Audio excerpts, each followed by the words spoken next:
Ticket வாங்கியாச்சு. ஏன் வந்து இந்த மாதிரி தொங்கிட்டு இருக்குன்னா இது வந்து நம்மளோட இந்த ஃபோன் வந்து தண்ணியில் நனையாமல் இருக்க ஒரு கவர் வச்சுருக்காங்களா, அதுதான் இது.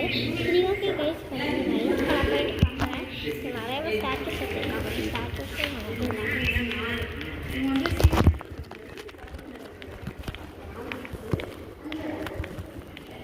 பார்த்தீங்கன்னா வந்து இது ஒரு நபமாக வச்சுருக்காங்க. ஸ்டாச்சஸ்லாம் எல்லாருமே கையில் வாங்கியாச்சு. ஹேமந்த்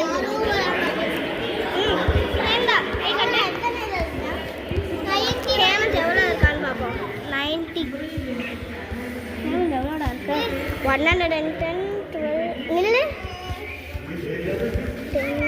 11 12 13 நீ எடு 11 12 13 14 15 16 17 18 118 இருக்கா ஹேமந்த். திவினுக்கும் ஹேமந்தையும் தவிர எல்லாரும் நாங்கள் இப்படி கையில் வந்துட்டோம். இங்கே வந்து நிறைய ஸ்டாச்சஸ் இருக்குது. அதெல்லாம் நான் வந்து எப்போ வந்து அவுட்டு நாங்கள் எப்போ வந்து கெட்டிங் அவுட் ஆகுறோமோ அப்போ நான் உங்கள்கிட்ட ஸ்டாச்சஸ் நான் காட்டுறேன். ஏன்னா இப்போ வந்து ரொம்ப ரொம்ப சன்னியாக இருக்குது. நம்ம ஈவினிங் போவோம். ஸோ வந்து நான் வந்து அப்போ வந்து உங்கள்கிட்ட நல்லா கிளியராக காட்டுறேன். சரி ஓகே கைஸ், இந்த வீடியோ முடிஞ்சிச்சு. பார்ட் 4ல் பார்க்கலாம். Bye guys.